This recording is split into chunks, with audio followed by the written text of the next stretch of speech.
Buenas tardes a todas y a todos. Buenos días a aquellos que os estáis conectando desde América Latina y muchas gracias por estar aquí en esta segunda jornada del curso de verano, el reto de trabajar juntos las relaciones Unión Europea, América Latina y el Caribe ante los grandes desafíos globales. La jornada de hoy la estamos dedicando a las nuevas urgencias en la era post-COVID, en las relaciones Unión Europea, América Latina y el Caribe, y vamos a continuar la jornada de hoy con un panel que dedicamos a la financiación internacional, mercados financieros y políticas fiscales. Contamos para ello con tres expertos en la materia. En primer lugar, contaremos con la ponencia de Richard Martínez Alvarado, que es actualmente vicepresidente de países del Banco Interamericano de Desarrollo. Él fue previamente ministro de Economía y Finanzas de Ecuador. Fue también nombrado en 2019 como joven líder mundial por el Foro Económico y Mundial y en 2020 ministro de Finanzas del año en América Latina por el periódico Global Markets. Previo a ello fue presidente del Comité Empresarial Ecuatoriano, presidente de la Federación Nacional de Cámaras de Comercio de Ecuador y presidente ejecutivo de la Cámara de Industrias y Producción de Ecuador. Posee además el título de Economía en la Pontificia Universidad Católica de Ecuador y un posgrado de Economía Internacional de la Universidad de Barcelona y una maestría de Dirección de Empresas del IDE Business School. Para nosotros es un gran honor y un placer el que Richard Martínez Alvarado pueda acompañarnos hoy en este curso de verano. Lamentablemente no ha podido ser de manera presencial, pero sí que ha mostrado disposición desde el primer momento en participar y en poder estar con nosotros, en este caso de manera digital. Agradecerle su participación, así como a los dos ponentes que participarán a continuación. Por un lado, María Jimena Durán Sanín, que la tenemos aquí presente de manera presencial y que hará de comentarista la ponencia de Richard Martínez Alvarado. Y también Hernando Parra Nieto, que es rector de la Universidad de Externado de Colombia, que se conectará también online. Esperemos que la tecnología no nos juegue una mala pasada y que pueda conectarse sin problemas. Y, por supuesto, contaremos, como siempre, con la moderación y dinamización de Cristina Manzano, directora de Global, a la que ya doy las riendas. Y no sé si quieres mencionar algo al respecto sobre el tema o sobre alguno de los ponentes o la dinámica que vamos a seguir en la jornada. Pues le vamos a dar la palabra, como venimos haciendo, en primer lugar a Richard para que nos haga una primera exposición y luego ya sin pausa yo creo que podemos pasar a los comentarios para después poder mantener aquí un diálogo fluido con los asistentes en persona y en pantalla también. Así que, Richard, por favor, adelante. Muchas gracias, Cristina. Qué pena no poder estar con ustedes en persona y sobre todo viendo el espectacular escenario que tienen patrimonial y también disfrutando de un clima que entiendo que está un poco caluroso, pero con muchas ganas de compartir con ustedes una conversación en esencia, así que les agradezco particularmente a la Fundación Yuste por el espacio que se ha brindado el día de hoy. Y me gustaría tratar de darle contexto un poquito a la presentación en función de los desafíos que hoy tenemos como región en tres equilibrios grandes que debemos preservar hacia el mediano plazo y que entre los tres tienen dinámicas similares pero muy complejas a la vez, ¿no? La parte fiscal, la parte monetaria y financiera, atinente a la presentación, pero también el vector social, ¿no? Que al final del día es el que, en el mayor entendido, digamos, de bienestar, nos preocupa a todos. Así que avancemos, por favor, con la presentación. Voy a repasar brevemente 5 temas del día de hoy, un poquito dar el contexto de las implicancias de la guerra de Rusia en Ucrania, cuáles han sido las respuestas fiscales y monetarias, esto para ponerle un poco de contexto coyuntural a la situación que vive la región. Luego también algunas perspectivas y oportunidades para América Latina de mediano y largo plazo, así como dar simplemente unas pinceladas de por dónde deberían ir estas reformas estructurales y también reformas que atiendan a la coyuntura, y finalmente el rol de la comunidad internacional. Avancemos, por favor.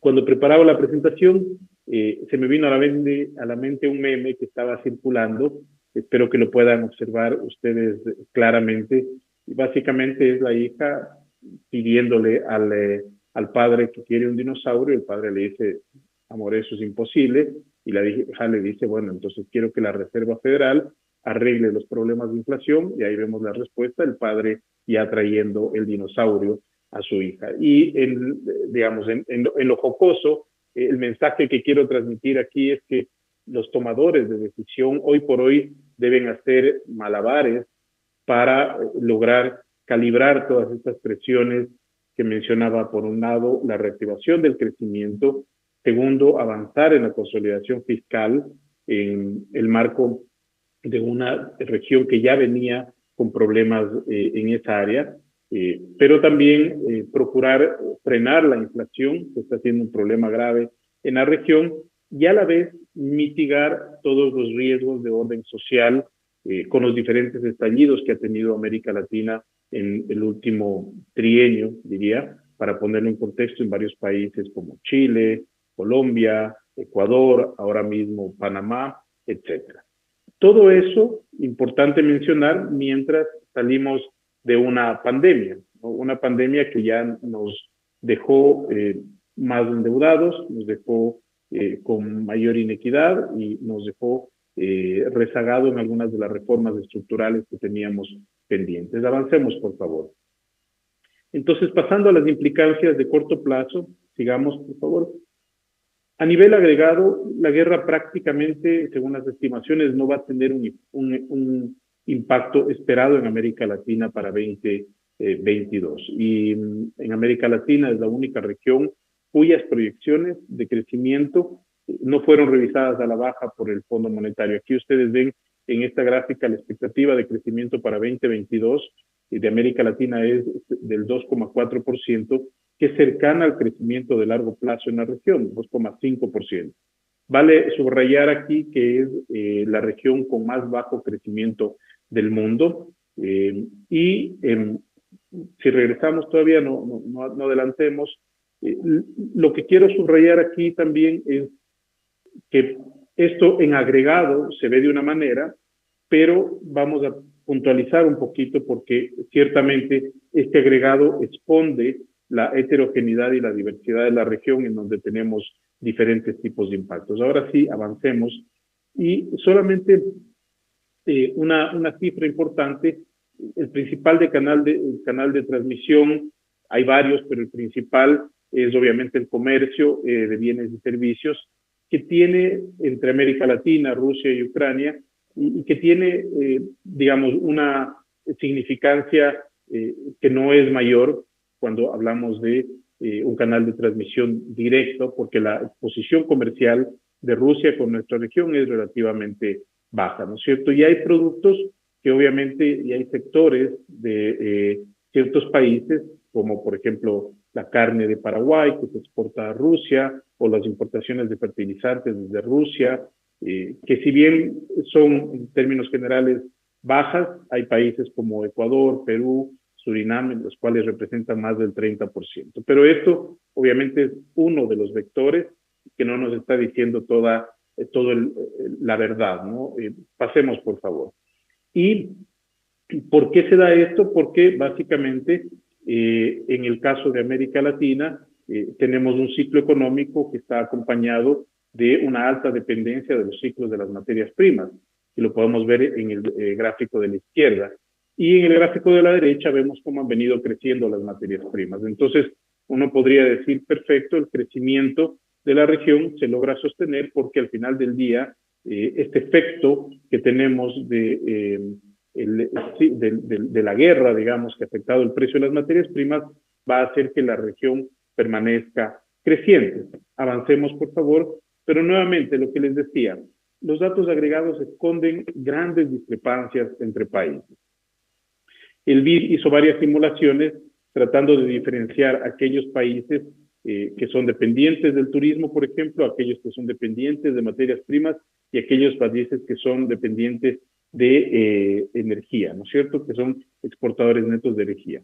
Y lo que vemos es básicamente las grandes diferencias del efecto del aumento del precio del barril de petróleo, por ejemplo, en la cuenta corriente de estos grupos de países. Entonces, ustedes pueden observar claramente que hay países que son dependientes del turismo, hablemos de República Dominicana, Bahamas, Barbados, Jamaica, el Caribe en general, que son los más afectados. Avancemos, por favor. Y hay otros países, ciertamente, que están aprovechando, digamos, esa bonanza, pero con efectos también divergentes. Los países que están asociados a dependencia en sus ingresos fiscales y sus exportaciones del petróleo y de otras materias primas, están hoy teniendo un shock positivo, pero eso tiene un límite y también tiene otros efectos colaterales internamente en función de la estructura económica y de financiamiento público local. En esta lámina lo que hemos querido mostrar, o lo que quiero mostrar, es un poco que a pesar de esos factores heterogéneos, hay un factor común, ¿no es cierto? Y es que las presiones inflacionarias están aumentando en todos los países de la región, incluso en países que típicamente tenían controlado este indicador. Hoy vemos incrementos importantes. A la izquierda tenemos la velocidad del aumento de los precios de América Latina y el Caribe, y en la derecha, en cambio, algo extremadamente importante, ¿no? Que son las expectativas de inflación para 2022. Hoy esas expectativas de inflación están bordeando el 10%, estamos hablando de 9,6% exactamente, para el promedio en la región, pero hace 5 meses estaban bordeando algo más de 3 puntos por debajo de ese valor. Entonces, estamos viendo cómo esas expectativas, que al final del día tienen efectos colaterales en inversión, tipo de cambio, en crecimiento, etcétera, hoy son cada vez más altas y, en consecuencia, demandan de unas respuestas mucho más rápidas también a los policymakers. Avancemos, por favor. Y entonces, cuando uno dice, bueno, la inflación es un problema, ciertamente, pero empezamos a observar problemas tanto por el lado de los precios asociados a inflación, pero cuanto por el volumen también por escasez, que tiene que ver con los riesgos de seguridad alimentaria, ¿no? Insisto, tanto volumen como precio. En el gráfico de la derecha ustedes tienen la prevalencia de la inseguridad alimentaria, que es mucho en América Latina y el Caribe, que claramente se observa es más alta que a nivel global, ¿no? Y en promedio, lo que tenemos en América Latina es que 4 de cada 10 personas estaría atravesando una situación de inseguridad alimentaria que puede ser o severa o moderada. Cuando uno abre este panorama por país, lo que observa es que estos riesgos son particularmente altos en países como Panamá, Venezuela o aquellos países del Caribe. Y un dato no menor es que estos problemas de seguridad alimentaria afectan más a las mujeres que a los hombres, que digamos que ya en los indicadores en materia laboral, por ejemplo, vemos que tienen una afectación también mayor que los hombres. Entonces, es un tema a considerar, sin lugar a dudas, dentro de la generación de políticas públicas y de la atención para garantizar que, digamos, las mujeres no tengan un efecto mayor que los hombres, una exposición mayor que los hombres en este tipo y otros indicadores. Y si vamos atando un poco, digamos, los puntos, entonces tenemos una mayor inflación que asociada con problemas también de volumen, pueden generar problemas de inseguridad alimentaria, pero también estos problemas de precios, sobre todo en los alimentos, pasemos por favor, tienen una correlación muy fuerte con el malestar social.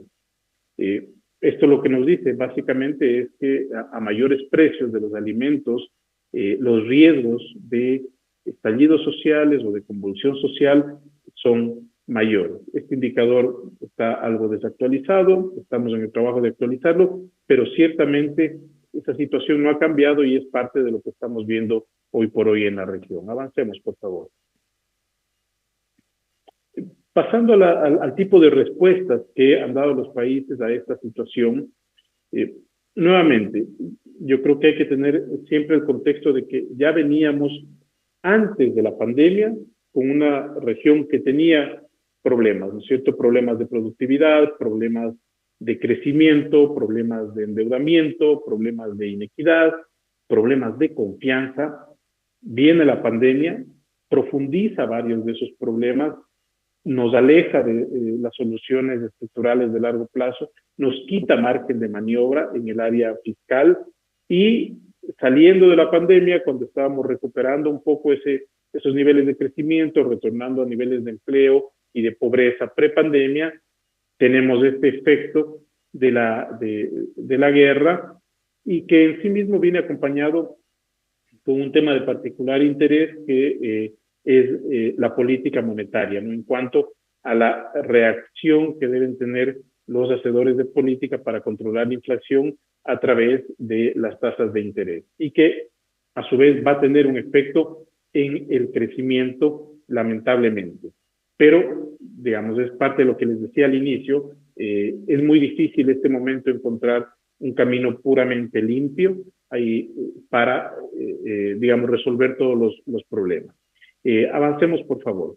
En esta lámina tenemos que los países en general están tomando varias medidas, como decía, para contener la inflación, las expectativas de inflación también y para proteger a las familias más vulnerables. Y en el ámbito fiscal, los países, los gobiernos de todo el mundo están adoptando diferentes medidas, particularmente por el lado del ingreso. Entonces, en el gráfico de la izquierda, vale la pena destacar la prevalencia de medidas para reducir impuestos al consumo, seguido de congelamiento de precios también. Y en la derecha lo que podemos ver es que con datos hasta mayo, el 40% de los países de la región había tomado de alguna manera medidas nuevas para enfrentar esta situación, este escenario económico, ¿no? Y la gran mayoría lo hizo por el lado positivo. Una estimación preliminar demuestra que estas medidas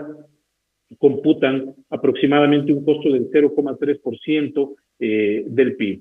Obviamente es posible que ya para esta fecha haya más y más países tomando decisiones, pero un poco lo que nos dice esta gráfica es que al final del día no ha existido la agilidad tomando medidas fiscales y eso básicamente tiene una explicación que es la restricción en la que están sujetas a la que están sujetas en este momento los países de consolidación fiscal, ¿no? Los países tuvieron que, digamos, hacer algunos waivers a sus reglas fiscales, expandir el gasto, expandir la deuda, expandir el financiamiento para atender la pandemia.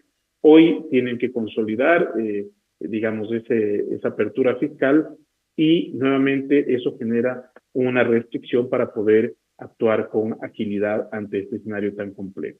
Avancemos, por favor. Y entonces, quienes sí reaccionaron rápidamente fueron los bancos centrales para aumentar la inflación. A la izquierda ustedes tienen la tasa de política monetaria promedio en América Latina, que durante la pandemia llegó al 1,8% y hoy está prácticamente en el 7%, ¿no?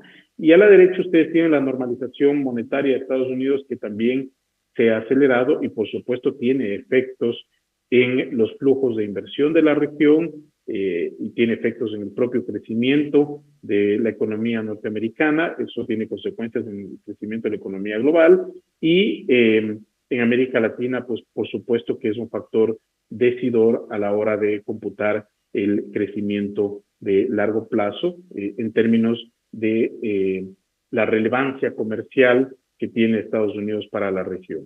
Avancemos, por favor. Y entonces, pensando un poquito hacia adelante, ¿no? ¿Qué se nos viene? Avancemos, por favor.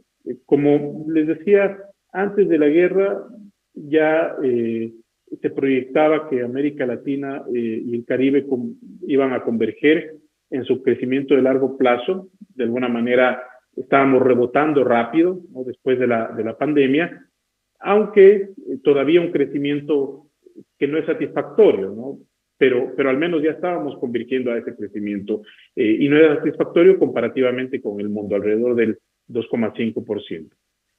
Ahora las nuevas proyecciones sugieren que los efectos de la guerra, pero sobre todo la normalización de la política monetaria en países avanzados, va a hacer que esto converja, digamos, este crecimiento converja en un plazo mayor, y estimamos que eso se daría hasta 2026. Entonces, ustedes pueden ver claramente, digamos, el efecto de la normalización de la política monetaria en este contexto que estamos viviendo. Avancemos, por favor.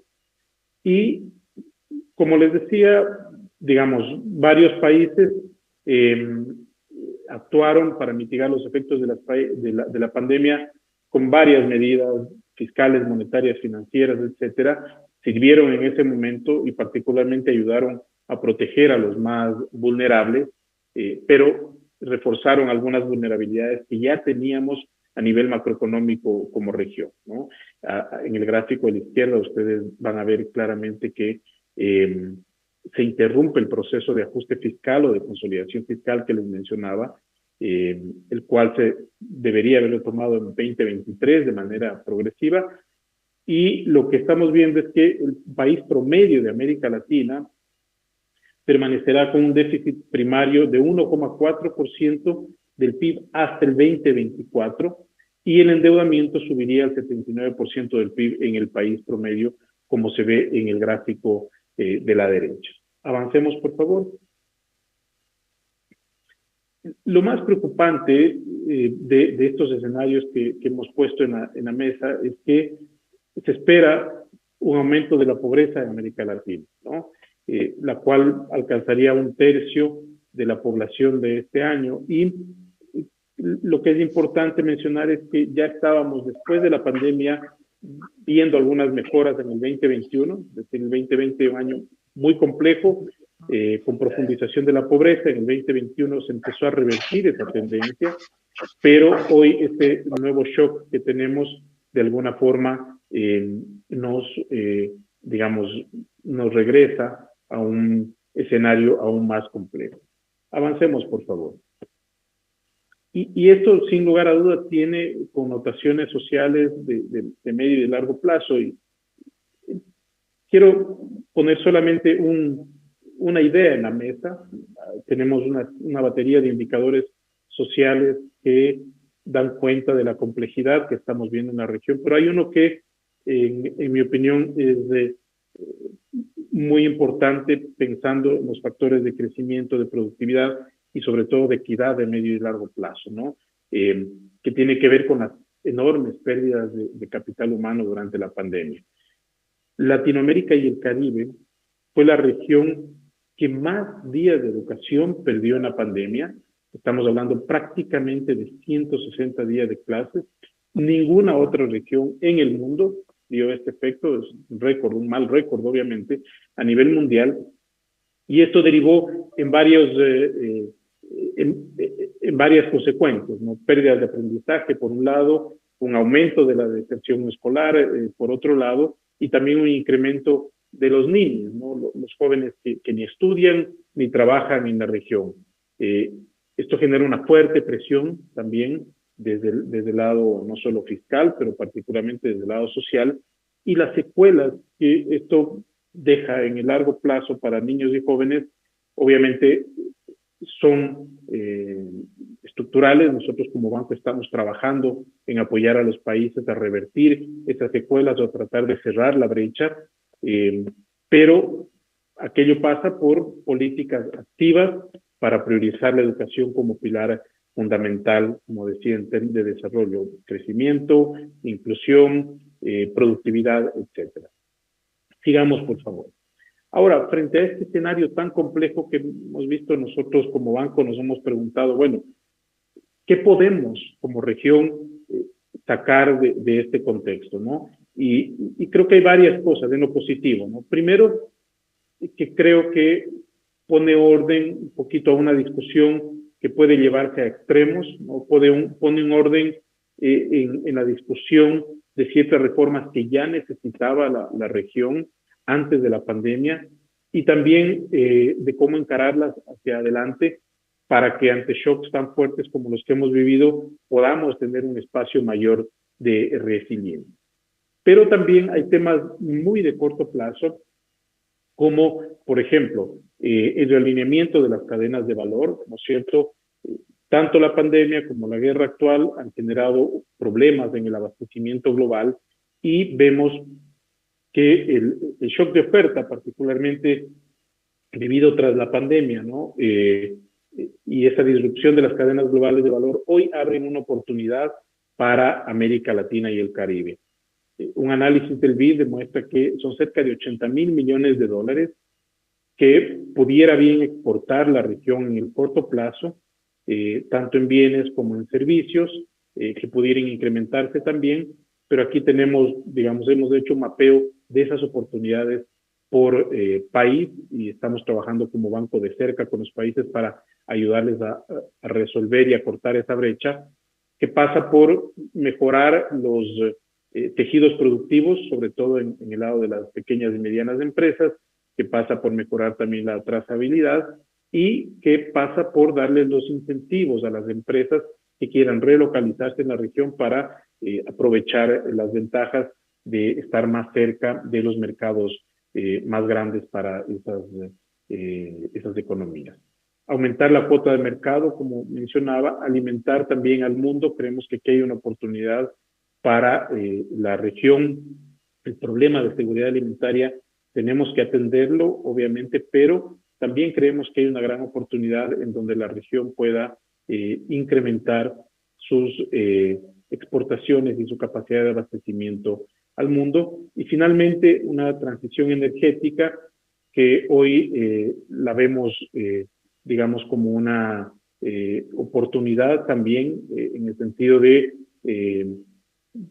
aprovechar esta coyuntura para más bien profundizar ciertas iniciativas que nos permitan capturar esa oportunidad que hoy tenemos globalmente. Y en materia de financiamiento, pues podemos profundizar más adelante, pero estamos haciendo una tarea muy grande a nivel de los multilaterales para acompañar en esta transición energética de manera sensata, de manera que no afecte el crecimiento también a los países de la región y de manera que pueda ser un vector sostenible en el mediano y en el largo plazo. Avancemos, por favor.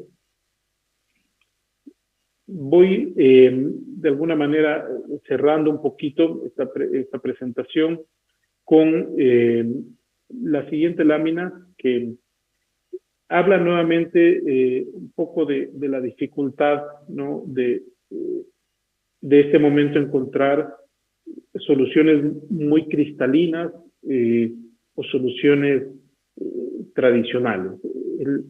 Creo que tenemos que estar muy conscientes de que cualquier paso que demos para solucionar un problema va a abrir otros problemas y en consecuencia la política pública hoy tiene que ser absolutamente dinámica, en donde la construcción de confianza con la sociedad es muy importante y en donde la comunicación, la pedagogía, la economía política toman un valor sustancial.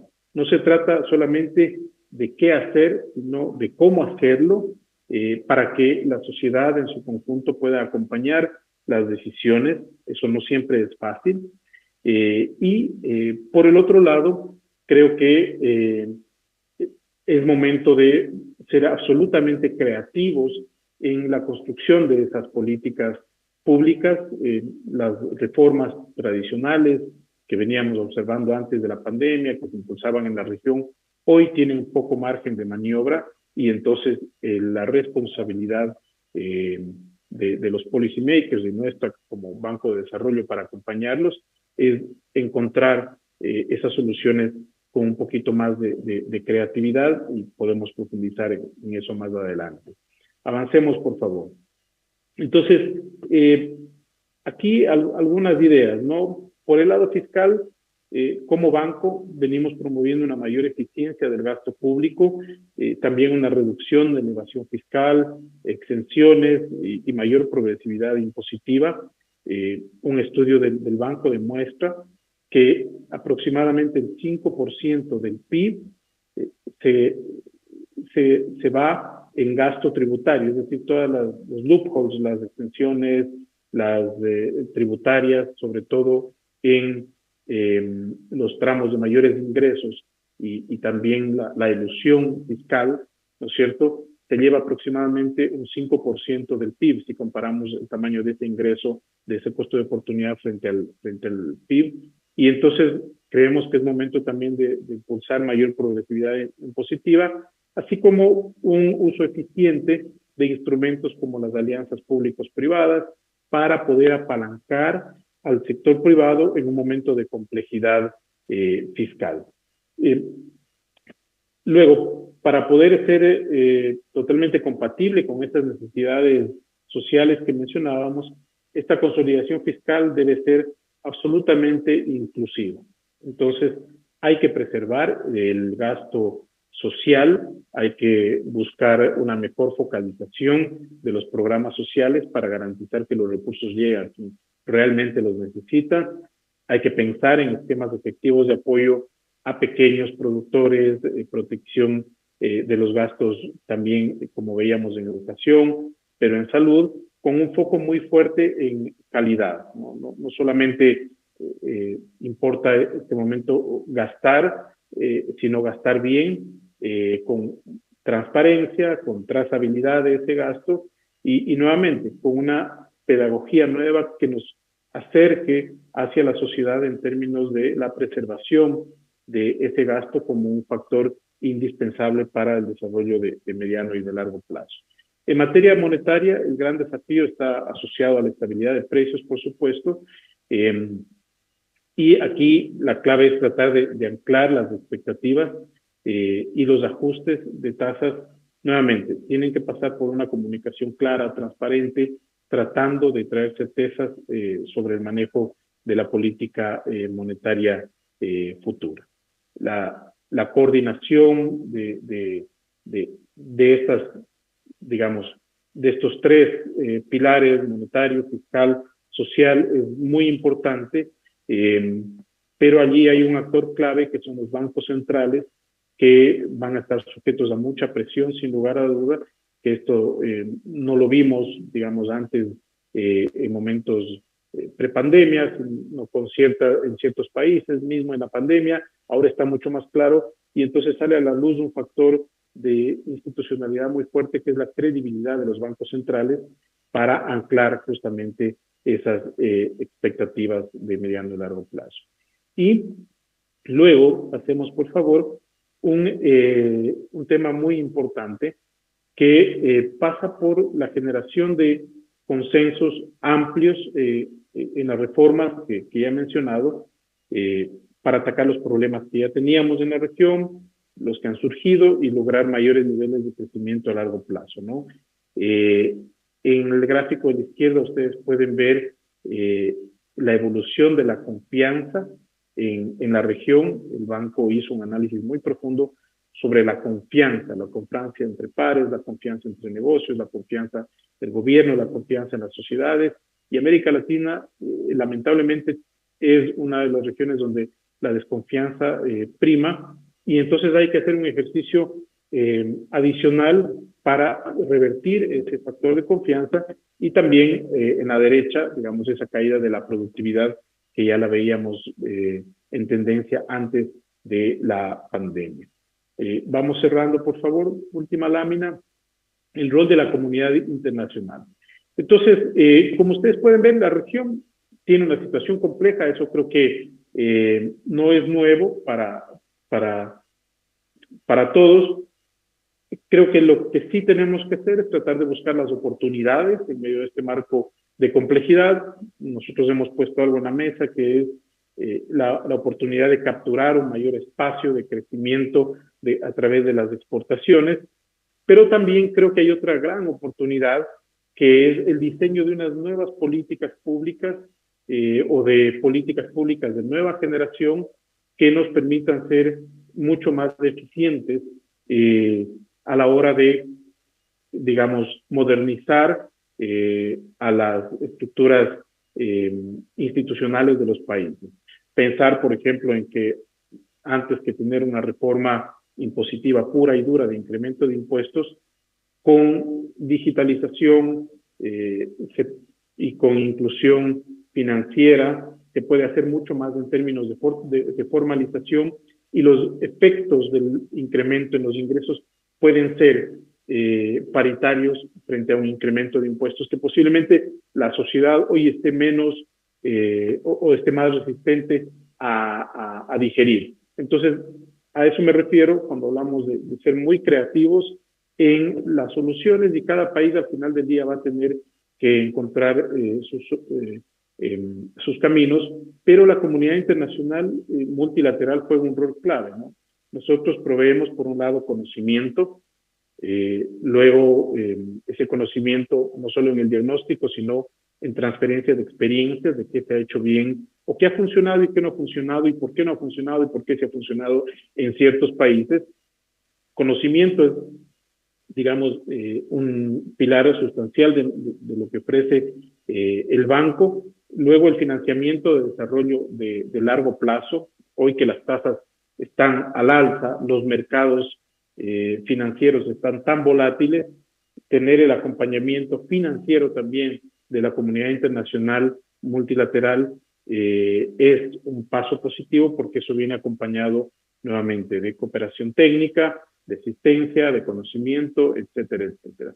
Y sin lugar a dudas, de que podamos apoyar en la implementación de políticas contracíclicas, también generando, como corresponde al banco, bienes públicos globales, como o colaborando en la generación, colaborando en la generación de esos bienes públicos globales, como la lucha contra el cambio climático, la equidad de género, la integración internacional, la digitalización, etcétera.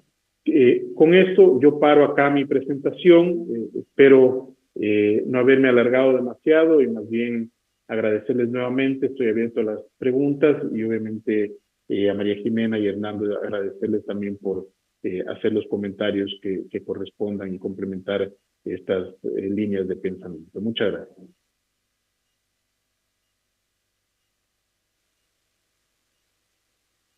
Gracias, Richard. Como hemos comentado antes, vamos a aglutinar todas las preguntas al final de la sesión, y ahora le voy a dar paso a María Jimena Durán, que es ejecutiva senior de CAF, del Banco de Desarrollo de América Latina. María Jimena tiene una trayectoria, empezó en la banca de inversión en instituciones como Credit Suisse o el First Boston en Estados Unidos, pero luego también pasó al mundo de la empresa, ha trabajado para Endesa, ha trabajado para Telefónica, ha sido directora de la Fundación Telefónica, ha sido también cónsul de Colombia en Londres, y luego ya se incorporó a CAF. Y en esa capacidad está aquí acompañándonos esta tarde. María Jimena, muchas gracias. No, muchas gracias a ti y muchas gracias a la Fundación Yuste por esta invitación. Pues yo quiero arrancar por agradecerle a Richard esta gran exposición y esta gran explicación que nos dio con respecto a cómo se está moviendo la política monetaria y económica y fiscal en los países de América Latina, cómo se está viendo afectada la economía de América Latina por la guerra en Ucrania, y qué alternativas tienen los países para hacer frente a esta crisis, ¿no? Entonces él nos describía muy bien esta clase, este tipo como de malabares que tienen que estar haciendo ahorita los países, intentando contener la inflación al mismo tiempo que intentan que se mantenga el crecimiento y preservar los empleos, pero sin descuidar, digamos, a los más vulnerables. Entonces, lo que tenemos es una tarea muy, muy ardua, pero más allá de eso, yo quería como arrancar esta intervención con una reflexión. Y la reflexión es, ¿por qué son importantes estos temas y por qué estamos viendo qué es lo que está pasando en América Latina como con este detalle y por qué nos interesa, ¿no? Pues porque nunca más claro que tenemos que trabajar juntos, como dice digamos, este seminario que estamos, en el que estamos participando hoy, pero también es muy claro que en este momento cada uno está en sus propios temas y problemas internos. La Unión Europea en este momento está inmersa en ver lo que está pasando en el conflicto entre Rusia y Ucrania, y mirando cómo limita esa dependencia energética que tiene, Y al mismo tiempo los países de América Latina estamos luchando por recuperarnos del COVID, por recuperar la economía y un poco mirando cómo resolvemos todos esos conflictos sociales generados por esa falta de confianza, esa falta de credibilidad de los ciudadanos latinoamericanos en sus gobiernos, un poco esa rebeldía hacia la forma en que se ha estado manejando la economía y contra la corrupción. Entonces, es lo que sucedió en las décadas pasadas en las que se estaba viendo un crecimiento de la economía, una reducción de la pobreza, pero que al mismo tiempo esa mejora económica no se estaba traduciendo y no estaba permeando a las personas que componían esas economías en América Latina. Entonces, cuando uno se pone a hacer esta reflexión de, ok, ¿qué es lo que nos puede hacer ponernos a trabajar juntos cuando todos estamos tan llenos de problemas individuales? Y claramente uno puede identificar aquí dos puntos muy importantes. El primero es la necesidad de generar una economía que se traduzca en bienestar, ¿no? Que es la lucha que tenemos todos, y una lucha o sea, la lucha que tenemos por el cambio climático, ¿no? Por defender el planeta, porque todos hemos entendido finalmente que este planeta es uno y lo compartimos. Entonces, digamos, con estas dos reflexiones empiezo yo a ver con una perspectiva un poco diferente todos estos datos que nos estaba dando Richard ahorita, y en los cuales hay buenas noticias, hay malas noticias y sobre todo hay mucho trabajo por hacer. Primero que todo, yo creo que habría que comenzar por lo bueno. O sea, como todos sabemos, América Latina fue la región del mundo que más se vio afectada, o sea, digamos, proporcionalmente por el COVID. La buena noticia es que los países reaccionaron ante esta pandemia y fueron capaces no solamente de vacunar a su población, sino de dar respuesta a la problemática social que se estaba generando. Entonces, en este momento tenemos una recuperación económica tímida, claramente, sí, es verdad. Se han ido retirando estos estímulos que se habían dado y hemos ido recuperando poco a poco el recaudo.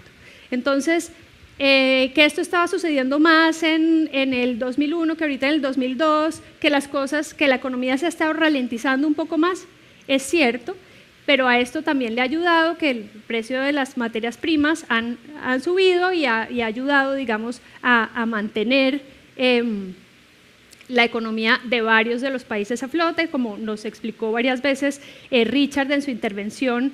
El hablar de América Latina es muy difícil porque la heterogeneidad es de tal tamaño y el funcionamiento de las distintas economías pues es tan disímil que cada vez que uno pronuncia una frase seguramente hay una o dos o tres excepciones con respecto a lo que uno está diciendo.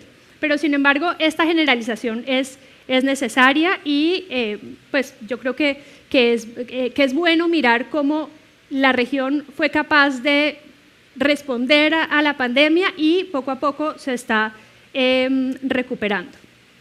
La otra parte buena que nosotros estamos viendo es que a pesar de que la deuda de, otra vez, la mayoría de los países ha crecido, no vemos que vaya a haber una crisis como la que se generó en los años 80 de la deuda, sino que la deuda esperamos que se estabilice. Es cierto que en niveles más altos, pero que en últimas se termine estabilizando.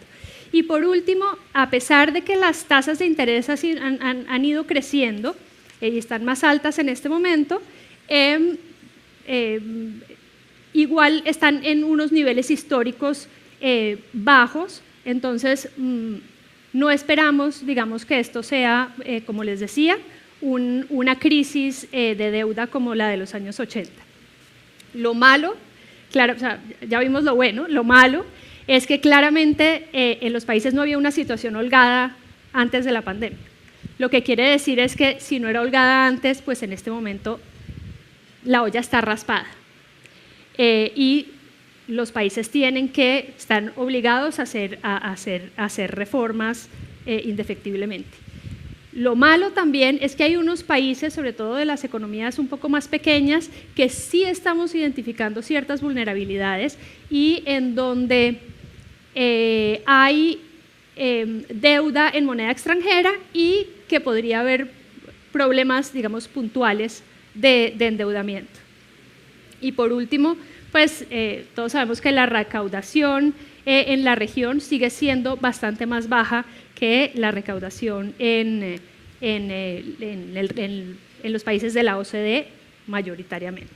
Entonces, ¿qué nos queda? Y nos queda es lo más difícil, es las reformas estructurales que tenemos que hacer a fin de conseguir que la economía crezca a los ritmos que esperamos que crezca, al mismo tiempo que pueda dar respuesta a los problemas sociales que tenemos.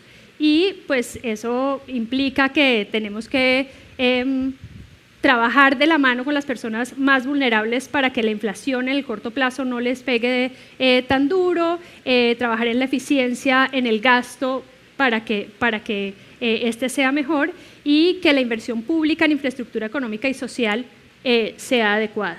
Entonces, y estas reformas estructurales, como decía Richard, son tremendamente complicadas porque lo que necesitan son consensos. Y consensos, y generar este tipo de consensos en momentos en que las situaciones personales de cada persona no están en su mejor momento, es tremendamente difícil. Vamos a ver qué pasa, pero sí hay grandes países de la región que están por lo menos con planes de hacer reformas fiscales estructurales y ya veremos qué sucede. En cuanto hay otro punto que me parece importante resaltar también y entonces en este panorama, ¿cuál es el rol de las multilaterales? O sea, ¿para qué estamos los bancos de desarrollo y qué se supone que tenemos que hacer? ¿No? Y claramente en estos momentos en los que estamos atravesando estas dificultades es cuando se ve la importancia de los bancos de desarrollo. Y no es solamente por que se necesite la financiación, porque claro, pero la financiación es una parte de lo que hacemos los bancos de desarrollo. Pero entonces nosotros tenemos un rol catalítico y de intervención de recursos de terceros, por un lado. Por otro lado, tenemos un rol anticíclico, es decir, cuando las cosas se ponen mal, la mayoría de los bancos cierran las puertas, cierran el crédito y pues los países y las personas se ven en dificultades. El rol de los bancos de desarrollo es estar ahí cuando las cosas se ponen difíciles y por otro lado tenemos que desarrollar productos y servicios innovadores que impulsen la participación del sector privado en toda la economía. Entonces tenemos por un lado ese rol de financiadores que les comentaba. Pero por otro lado tenemos un rol de generación de conocimiento y de espacios para la búsqueda de consensos, que es tremendamente importante también. Y entonces en esto tenemos como que dar apoyo a la definición y el cumplimiento de estrategias y objetivos de desarrollo tanto a nivel nacional como a nivel regional. Es decir, aquí ya nos despegamos de la mirada de país y empezamos a tener una mirada más de región. Al mismo tiempo, tenemos que fomentar y generar la implementación de las mejores prácticas internacionales y el intercambio de conocimientos y experiencias. Tenemos que identificar y priorizar las intervenciones en proyectos de alto impacto. Tenemos también la obligación de monitorear que el impacto de los proyectos que estamos ejecutando sea efectivamente el que buscábamos. Y por último, que a mí me parece tremendamente importante, es acompañar los procesos de integración de una manera innovadora y centrados en las necesidades de generar y profundizar cadenas globales de valor. Es decir, hay que propender por la integración y porque se generen estas cadenas regionales de valor y porque nos distanciemos de las políticas de corto plazo y para dar cabida a las de más largo plazo.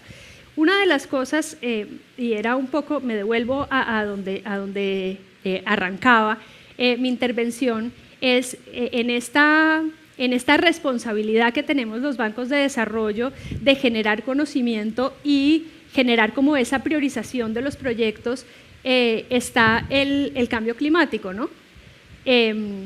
Entonces, como bancos tenemos la obligación de dar la prioridad a esos temas que hemos identificado que son importantes, pero que la premura de los problemas y el conflicto y en lo que estamos envueltos en el día a día, eso, lo urgente, no nos da tiempo para lo importante. Entonces, es mantener el foco en lo importante. Y ahí es donde yo creo que el reto de trabajar juntos es, o sea, se puede escenificar un poco, como decía José Juan hace un rato. El cambio climático es aquello que nos va a hacer trabajar juntos América Latina y Europa. En América Latina tiene el 15% de la superficie mundial, el 8% de la población y genera tan solo el 10% de los gases de efecto invernadero que se hacen a nivel global. Pero sin embargo tiene el 60% de la biodiversidad, el 50% de los bosques primarios y el 28% de la tierra con potencial de agricultura. Al mismo tiempo, Europa es la región del mundo que ha demostrado estar más comprometida con el medio ambiente.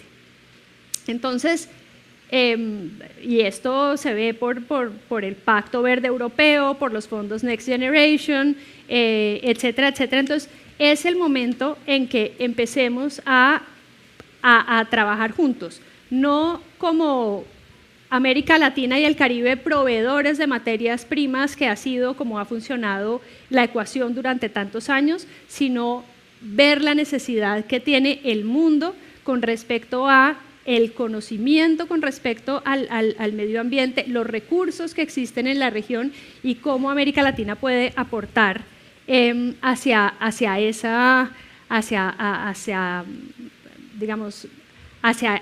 ese reto que tenemos en el cambio climático.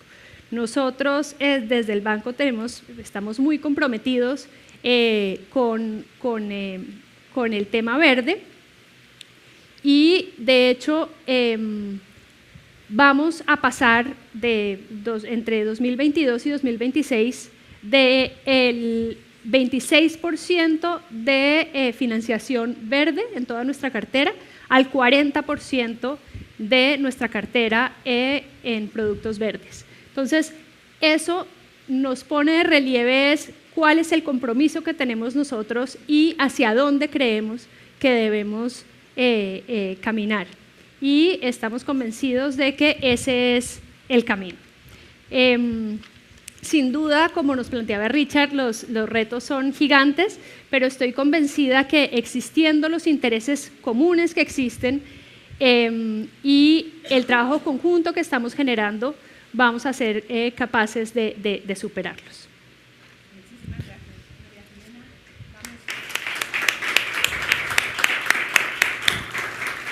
Gracias por ofrecer esta visión complementaria. Al final sois los dos grandes bancos de desarrollo de la región, de los más grandes del mundo también, con lo cual es siempre una visión interesante. Vamos a pasar ahora, si la conexión funciona bien, a darle la palabra a Hernando Parra Nieto, que es rector de la Universidad Externado de Colombia, antes fue secretario general de la universidad y tiene una larguísima trayectoria en el sector académico. Hernando, buenas tardes, bienvenido. Buenas tardes desde España, buenos días desde allá. Adelante, tienes 10 minutos y luego ya pasamos al conjunto de preguntas. Cristina, muchas gracias, muy buenos días para todas y todos. Mi agradecimiento a la Fundación Yuste por esta magnífica oportunidad de compartir con ustedes algunos comentarios frente a esta exposición de Richard y a los comentarios de Luisa Fernanda. Me siento muy complacido y lamento también no poder estar allá disfrutando de ese hermosísimo lugar y de toda la cultura española, pero en otra oportunidad será. Quiero simplemente referirme de manera muy breve a un punto fundamental que es el que compete, digamos, a mi experiencia y mi conocimiento, que es el de la educación, el punto de la educación. Richard y Luisa Fernanda ya nos han hecho un análisis muy claro de todo este tema de las perspectivas microeconómicas, macroeconómicas, la política fiscal en América Latina. Simplemente me quiero referir a la educación desde tres aspectos fundamentales. El primero es decirles qué pasa con la educación dentro de este mundo tan complejo y de este mundo post-COVID. Hemos salido de una guerra y, por lo tanto, esa guerra es una guerra biológica que tuvimos, pero estamos viviendo un mundo igual al que vivimos hace 75 años después de la finalización de la Segunda Guerra Mundial, de manera tal que tenemos que trabajar en las que llamamos economías posguerra, economías de guerra, y a eso tenemos que adaptarnos. Pero para América Latina estas crisis son oportunidades. Creo firmemente en el potencial de nuestra región. Creo firmemente en que tenemos los instrumentos y los recursos humanos para poder superar esta coyuntura. Somos el pulmón del mundo. El mundo tiene que volcarse a ver a América Latina como una verdadera reserva. Con el caso especial de España tenemos uno de los patrimonios más grandes, es el de la lengua. Compartir una lengua, de hecho, es un instrumento valiosísimo. Hoy tercera lengua, casi tercera lengua del mundo, como es el español. Lo que hace 100 años no era ni siquiera soñado, hoy es una realidad y América Latina comparte esa lengua con España y esa es una aproximación muy grande al mundo. De suerte que la aldea global está hoy más vigente que nunca. Los problemas de América Latina no son individuales, no están aislados, hacen parte de ese mundo y por lo tanto a todos nos compete solucionarlos. Entonces, en materia de educación, lo primero que les quiero comentar es que ciertamente, como lo anotaba Richard, en América Latina tuvimos un impacto promedio, de acuerdo a un reciente estudio del Banco Mundial, de 1.5 años de retraso en el desarrollo educativo. Este es un problema inmenso el que tuvimos. ¿Por qué? En razón de las coberturas, en razón de los confinamientos. No teníamos cobertura en conectividad para sectores rurales, tuvimos confinamientos de los más extensos del mundo y eso nos llevó a un atraso en formación de 1.5 años. Esto va a tener un efecto inmenso, pero la manera de contrarrestarlo es que todos los entes de educación nos preocupemos por tratar de recuperar ese tiempo perdido. Nos va a corresponder a las universidades atacar ese problema, seguramente con horas adicionales, con trabajos de competencias, a la educación media de los colegios y las escuelas también, atender unas mayores situaciones de formación para que se puedan corregir esos defectos. Fue un momento sorpresivo, todos nos tuvimos que adaptar a una educación virtual, pero la educación virtual no es la verdadera educación, la virtualidad es un instrumento, tenemos que acostumbrarnos a vivir con ella, pero como instrumento. La educación es un proceso eminentemente presencial y a ello tenemos que apostar. Pero también avanzamos, aprendimos todos a que se puede educar de otra manera, que podemos educarnos a través de estos medios y que si bien no es esencial, pues ello sí nos permite llegar a otras latitudes. Y eso va a ayudar mucho a que nuestra América Latina pueda conectarse con el mundo. Hoy podemos tener acceso a todas las ofertas académicas a lo largo del mundo gracias a este recurso de la conectividad, de la virtualidad, que se aceleró con el tema de la pandemia. Tenemos una baja cobertura y en eso tenemos que trabajar en todos los países de América Latina. Es una cobertura que en el mejor de los casos llega al 50, 55%. Es un tema que en promedio nos tiene que llevar a mejorar. Pero la pandemia nos dejó otro gran reto para trabajar y es el tema de la salud mental de nuestros estudiantes. La afectación fue inmensa y ello también nos lleva a los entes educativos a tener que volcarnos a trabajar en esos problemas de atender la salud mental de nuestros estudiantes en todos los estratos sociales y en todos los niveles de la población. ¿Qué soluciones tenemos frente a esta problemática en educación? Baja cobertura, el atraso con la pandemia. Tenemos que, sobre todo, buscar nuevos accesos a la educación, nuevas formas de educar. Las generaciones nuevas quieren educación más flexible, más rápida, más pertinente, más apropiada, y ello tenemos que hacer los entes educativos. Para ello tenemos que trabajar en formación en competencias, en habilidades, en valores. Hoy conocemos palabras como emprendimiento. Los estudiantes hoy no quieren ser formados para la empleabilidad, sino para el emprendimiento. Ello tenemos que atenderlo. Las habilidades blandas. La inteligencia artificial podrá avanzar mucho y podrá darnos muchas soluciones, pero miren ustedes cómo esa inteligencia artificial nunca podrá respaldar y sustituir la habilidad para trabajar en grupo, para convocar una lluvia de ideas. Esto también nos tiene que hacer pensar que como humanidad somos frágiles. Miren ustedes cómo creímos que ya todo lo había resuelto la tecnología y un pequeño virus nos devolvió 700 años a utilizar los confinamientos, al igual que se utilizó frente a la peste negra hace tanto tiempo.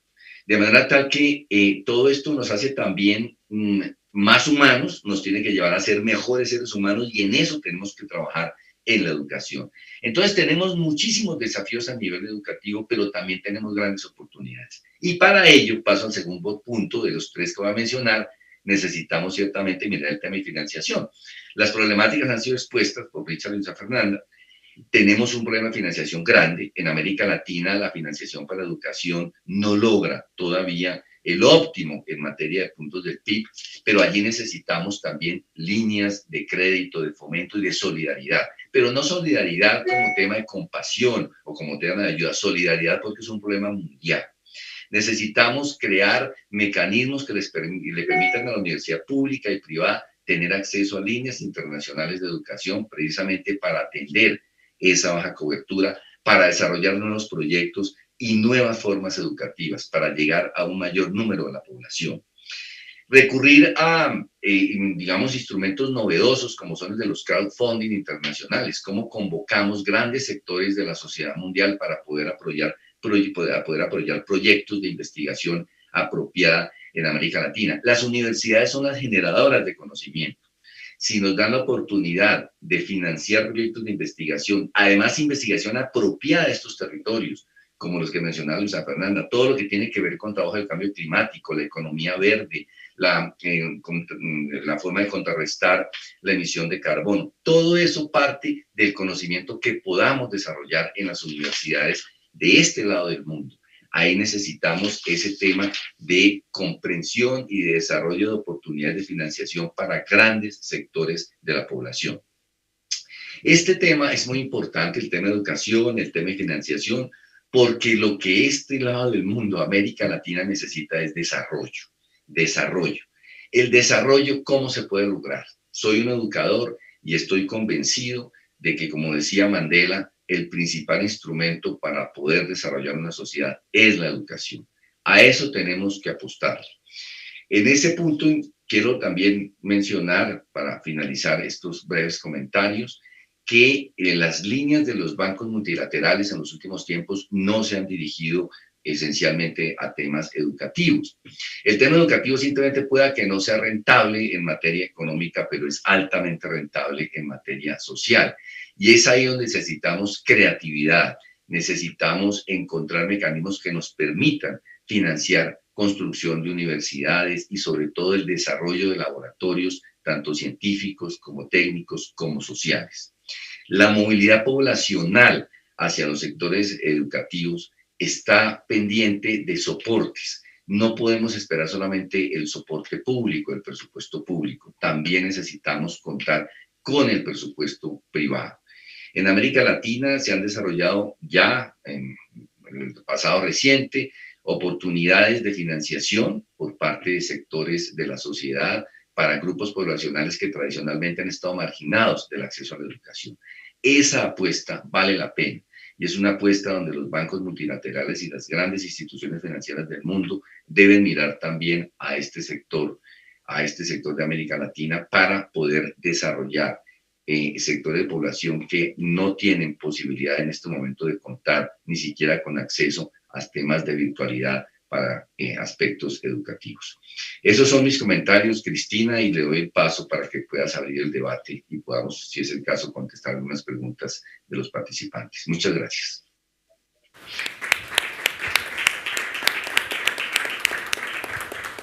Muchísimas gracias, Hernando. Efectivamente, educación es uno de los temas que han salido a lo largo de todo el curso, ¿no? Alguien recordaba ayer como un presidente latinoamericano dijo que para él las 3 prioridades eran educación, educación, educación, y sin esa base que permita sustentar el desarrollo es difícil seguir adelante. Creo que tenemos ya algunas preguntas que vienen por el chat online y no sé si aquí en la gente que tenemos delante alguien quiere plantear alguna pregunta. Pues vayamos de momento a las que están. De acuerdo, las sí. Que tienen Miguel. Los que quieran plantear preguntas desde el público vais levantando la mano y mi compañero os da el micrófono y hago llegar 2 preguntas que llegan de la gente que nos está siguiendo online, a los cuales agradecemos su atención.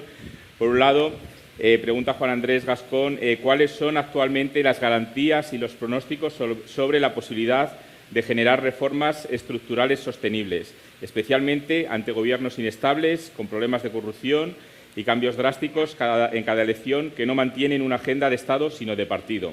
Esa sería, por un lado, una pregunta y la misma persona nos hace otra.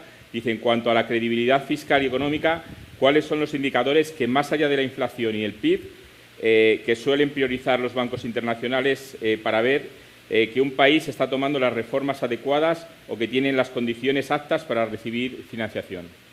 Pues Richard, María Jimena, no sé si queréis contestar vosotros a estas 2 preguntas y luego continuamos con... Y por supuesto, Hernando, si quieres aportar también algo a lo que se plantea, bienvenido. Richard, si te parece, empezamos por ti. Perfecto, muchas gracias.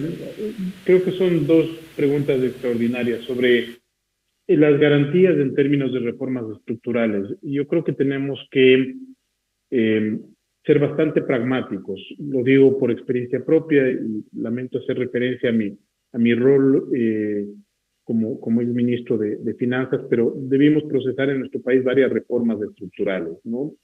Y eso pasa, en mi opinión, por una labor de pedagogía muy importante, por una labor de construcción de consensos, por una labor de explicar al ciudadano y a los distintos grupos que convergen sobre una reforma estructural, Congreso, oposición política, etcétera, explicar los beneficios de medio y largo plazo, que no siempre se ven. Cuando uno piensa en una reforma impositiva, la ciudadanía ve un golpe a su bolsillo, pero en términos estructurales se está pensando en la sostenibilidad fiscal de largo plazo, endeudamiento más barato, capacidad de reaccionar a crisis, etcétera. Entonces, creo que esto es muy importante, la pedagogía, la economía política y el valor de la construcción de los consensos.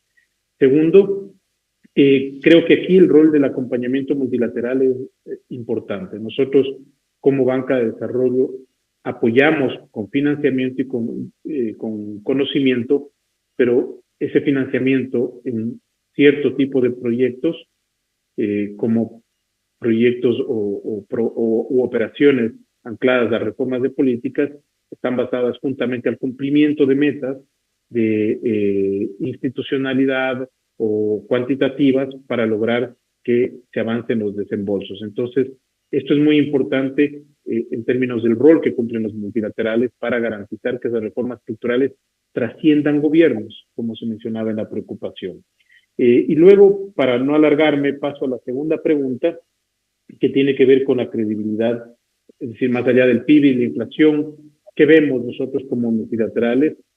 Obviamente que los indicadores están asociados a la sostenibilidad de la deuda, desde el lado financiero, ¿no? A la sostenibilidad de la deuda, a la capacidad de los gobiernos para profundizar en las reformas necesarias, también a la sostenibilidad institucional en el marco del respeto a la ley, el Estado de Derecho, la transparencia, etcétera.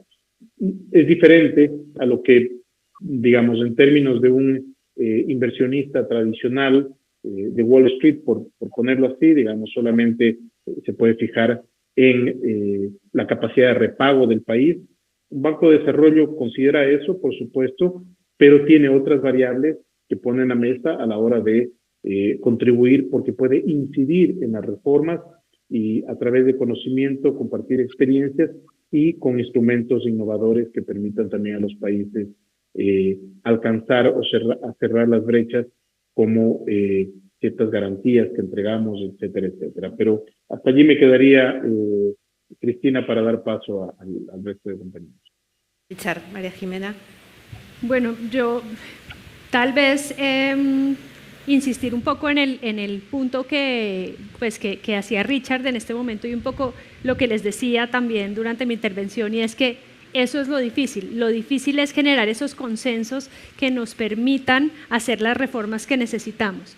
Normalmente, con la crisis de la confianza que existe de los ciudadanos con respecto a los gobiernos, no se generan esos consensos. Entonces, en América Latina, desafortunadamente hay una cultura de no pago de impuestos, y esa cultura de no pago de impuestos se traduce en informalidad. A mí me va mejor siendo informal, pues porque no tengo que pagar impuestos y yo no tengo ningún incentivo para pagar impuestos, porque igual todo, o sea, es como este imaginario común, como igual todos los impuestos se lo van a robar, entonces yo por qué voy a pagar impuestos, ¿no? Entonces pasa primero por recuperar un poco la confianza en las instituciones y en las personas, en los gobiernos, y pasa por una pedagogía también de entender que en la medida en que todos aportemos, todos nos vamos a beneficiar. Y desafortunadamente, como les decía, estas reformas estructurales son tremendamente impopulares. Entonces, muchas veces cuando se presentan en América Latina no generan los consensos necesarios y o no pasan o terminan estando totalmente como descafeinadas a la hora de una respuesta real a las necesidades de la gente. Y creo que no hace falta que ahonde en la segunda respuesta, pues porque ya creo que Richard dio la respuesta y me parece que mejor aprovechamos y hacemos más preguntas.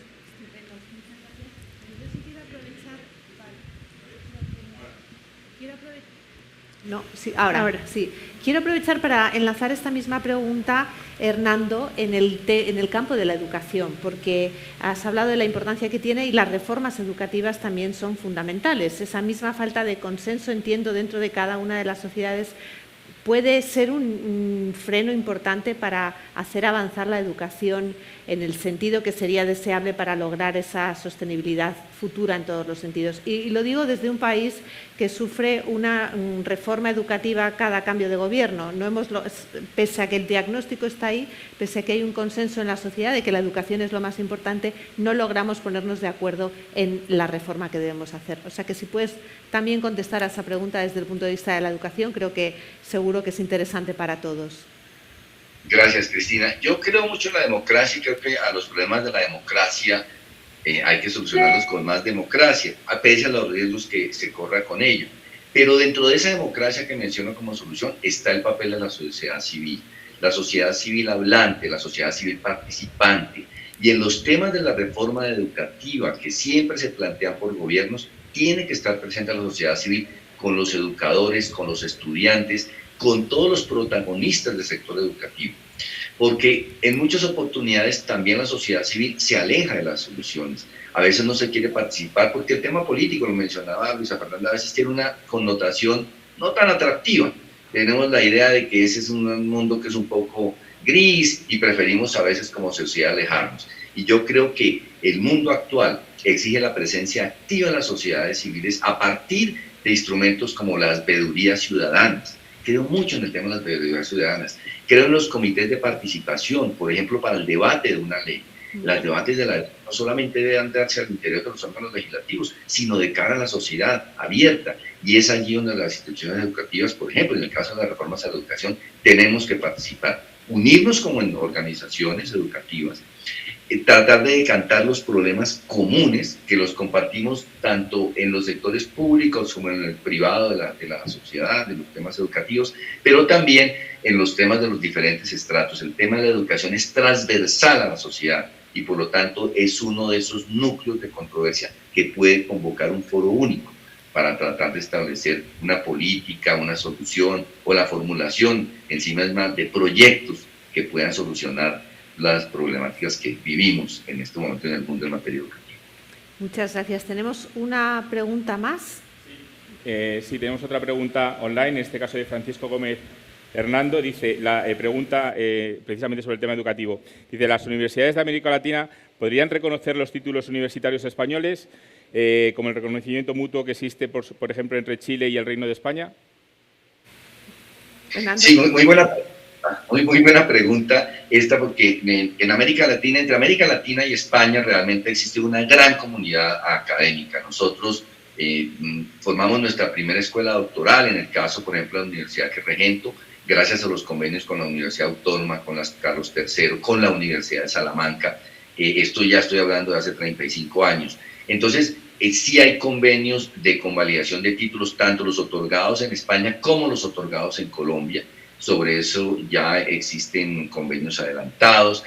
Simplemente son validaciones que diría yo que son de orden diplomático. A nuestros países, a ambos, les interesa hoy un tema que se llama movilidad estudiantil.